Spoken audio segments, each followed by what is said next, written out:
시편 146편의 말씀을 통하여서 많은 사람들이 많은 것을 기대하며 살아가지만 그 기대는 것들이 한순간 무너질 때가 있습니다.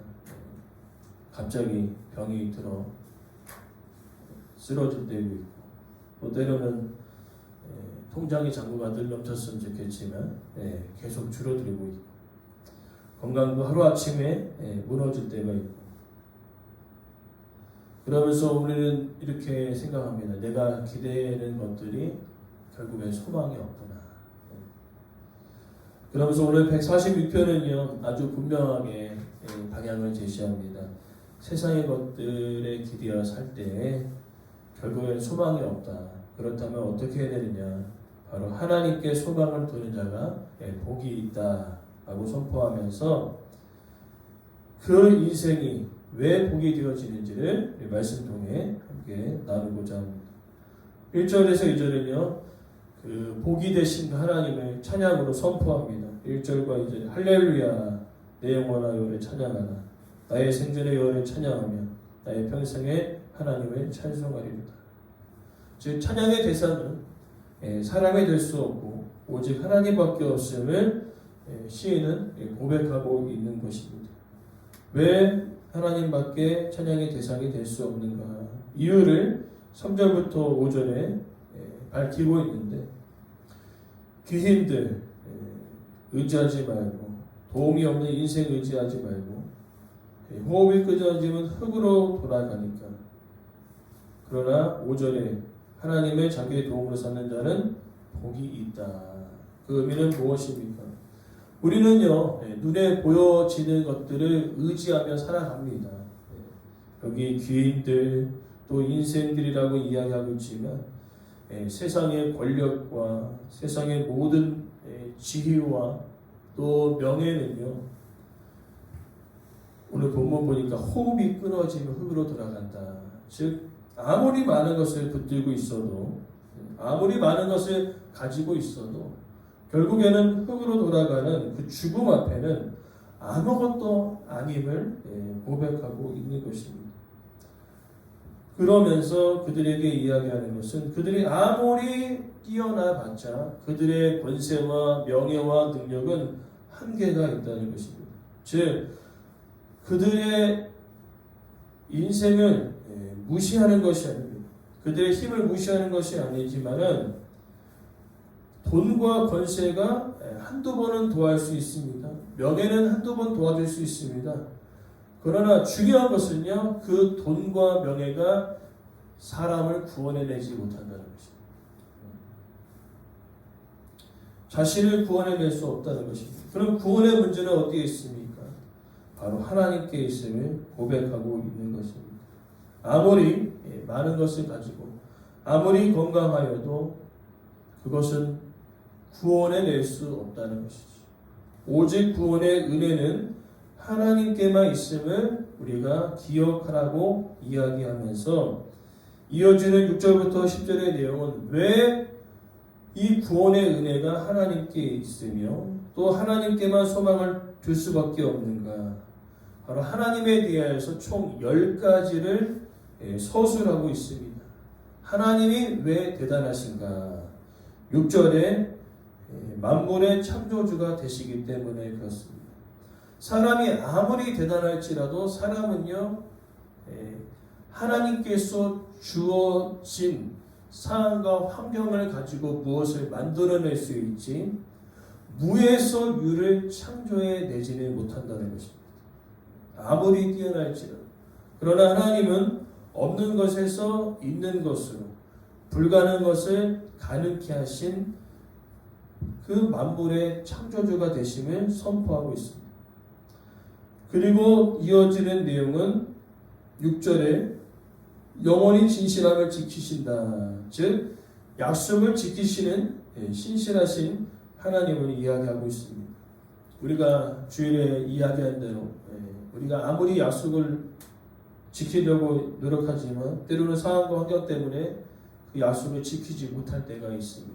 그러나 하나님께서는요 약속하셨다면 반드시 그 약속을 하나님의 시간과 방법에 따라 그 일을 이뤄가시는 분이심을 우리는 기억해야 합니다. 그리고 더 나아가 이제 7절에 이어지는 것은 억눌린 사람들을 정의로 심판하신다. 정의의 재판관이 되어주신다는 것이죠. 인간 사이에 정의를 외칩니다. 공의를 외칩니다. 그러나 실제로 뚜껑을 열어보면요, 온갖 뇌물과 술수와 불의를 행하는 것들이 얼마나 많이 있습니다. 힘이 있는 자들은 풀려나고 힘없는 자들은 옥에 갇히는 그런 불의한 일들이 우리 가운데 얼마나 비일비재하고 있습니까? 그러나 하나님께서는요, 그러지 아니하신다는 거죠.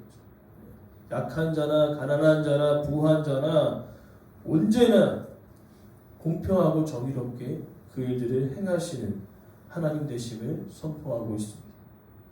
그리고 더 나아가 이어지는 내용은요, 줄인 자들에게 먹을 것을 주시는 이시로다. 필요를 채워주시는 분이심을 이야기합니다.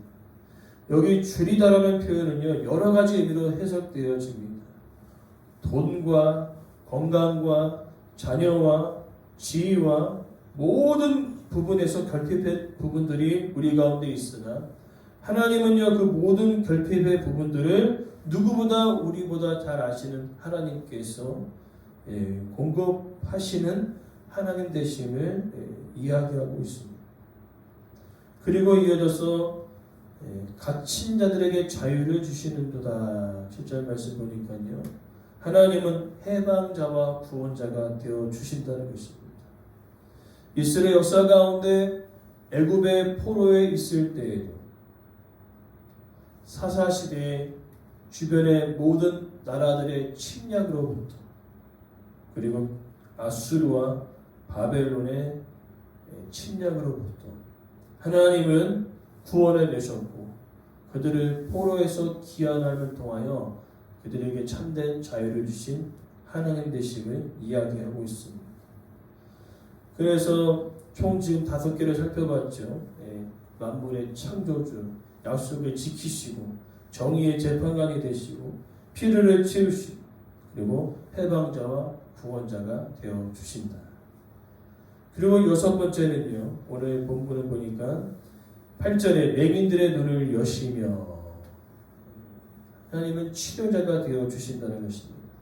단지 맹인들의 눈을 여셨다고 해서 그럼 맹인들만 치유하시는구나 라고 생각할 수 있겠으나 하나님께서 창세기부터 계시록에 이르기까지 베풀으셨던 놀라운 치유는요, 모든 병을 고치실 뿐만 아니라 영혼의 질병 또한 치유하시고 회복케 하신 완전한 치료자가 되어 주신다고 선포하고 있습니다. 치료자가 되시죠. 그리고 이어지는 7번째는요, 오늘 본문 보니까 비굴한 자를 일으켜 세우신다. 낮은 자를 붙드시는 사랑의 하나님이시라는 거죠. 여기 비굴한 자는요, 완전히 낮아진 자입니다. 세상에서 가장 낮아지는, 천대받는 그런 사람들을 하나님께서 일으켜 세워 주신다고 이야기하고 있습니다. 그리고 8번째는요, 의인들을 사랑하신다. 고난 가운데, 어려운 가운데 하나님을 경외하며 그 말씀에 순종하는 그 사람들을 오늘 본문에 사랑하신다라고 이야기하고 있는데, 여기 사랑은요, 오늘 돌보신다, 붙드신다, 버리지 아니하신다라는 뜻을 표현하고 있습니다. 하나님께서는요, 우리를 너무나 사랑하여 주셔서 우리의 인생을 돌보시고 붙드시고 버리지 아니하시는 하나님 되심을 믿습니다. 그리고 9번째는요, 나그네를 보호하시고 고아와 과부를 붙드신다라고 고백합니다. 사회에서 소외된 자들을 보호하시는 하나님을 이야기하고 있습니다. 이스라엘 백성들의 사회에서 가장 연약한 사람이라고 이야기한다면 나그네와 고아와 과부를 이야기할 수 있습니다. 왜 그러냐면 그 이스라엘 백성들의 사회에서 나그네와 고아와 가부는 일도 할 수 없습니다. 사회에서 소외당하였습니다. 합법적인 권리를 제대로 누리지 못하고 있습니다. 그러나 하나님께서는요, 이스라엘 백성들에게 계속 강조하죠. 나그네와 고아와 가부를 학대하지 말고 그들을 보호하여 줄 것을 이야기합니다. 왜 그렇습니까? 너희들이 원래 나그네였고 너희들이 오라 고아와 가부와 같은 사람들이었다라고 이야기하고 계시다는 것이죠. 그러면서 마지막 열 번째는 악인들의 길을 굳게 하시는 도자. 하나님은요, 의인을 살피십니다. 의인은 어떻게 합니까? 돌보십니다. 그러나 하나님은요, 의인들만 생각하시는 것이 아니라 악인들도 생각하고 계시죠. 악인들도 다 살펴보고 계십니다. 그들이 정직하지 못하였던 것들, 그들이 의인들을 박해했던 것들, 그 모든 것들을 기억하셨다가 우리가 이제 하나님 품에 안기고 주님이 다시 오실 그때 낱낱이 그 모든 것들이 드러나게 되어진다는 것이죠. 그래서 이 마지막 때에 악인들을 이야기할 때에 하나님이 항상 그 단어를 항상 쓰고 계시죠. 행한 대로 갚으시리라. 행한 대로 갚으시는 하나님 되십니다. 그러게 이제 146편 10절은요, 결론이죠.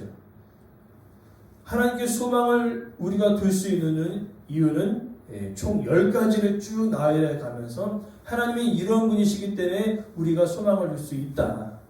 그렇다면 10절에 우리는 어떻게 되느냐? 영원히 다스리시는 하나님 대대로 통치하여 주십시오. 그리고 할렐루야로 끝납니다.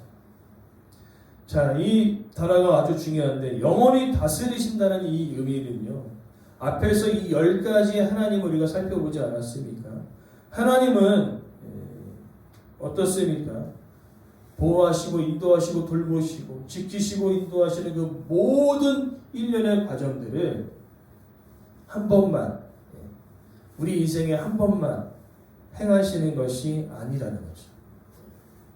이스라엘의 전 역사 가운데, 그죠? 아브라함을 부르시고 민족을 이루시고 지금까지 붙드시는 그 하나님의 놀라운 역사.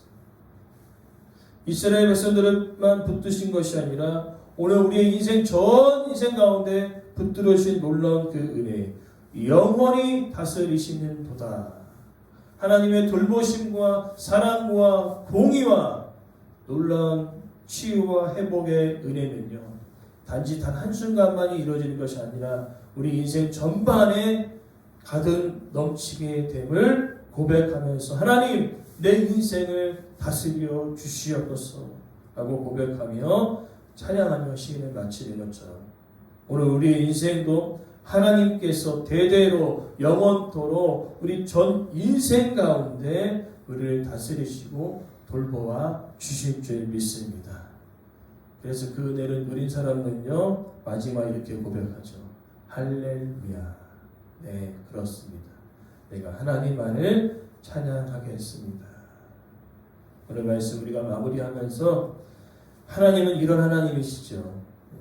잠깐 도와주고 사라지시는 분이 아니라 우리 인생을 끝까지 책임져 주시는 분이심을 믿습니다. 현실이 당장 바뀌지 않아도 무너지지 않는 그 이유는 우리 인생 전 인생을 붙들어 가시는 하나님 되시기 때문에 그렇습니다. 즉 하나님 돌보심은요, 한 번의 이벤트가 아닙니다. 영원한 통치 가운데 완성되어지는 놀라운 은혜와 사랑이라는 것이죠. 그 하나님께서 억울함이 끝까지 억울함으로 남게 하지 아니하시고 묶인 것이 끝까지 묶인 채로 놓여지지 않게 하시며 넘어짐이 끝까지 실패로 남지 않게 하시는 하나님의 놀라우신 그 은혜가 오늘 함께 기도하는 두 분 집사님과 우리 모든 성도들의 가정 가운데 영원토록 다스리시기를 간절히 소망합니다.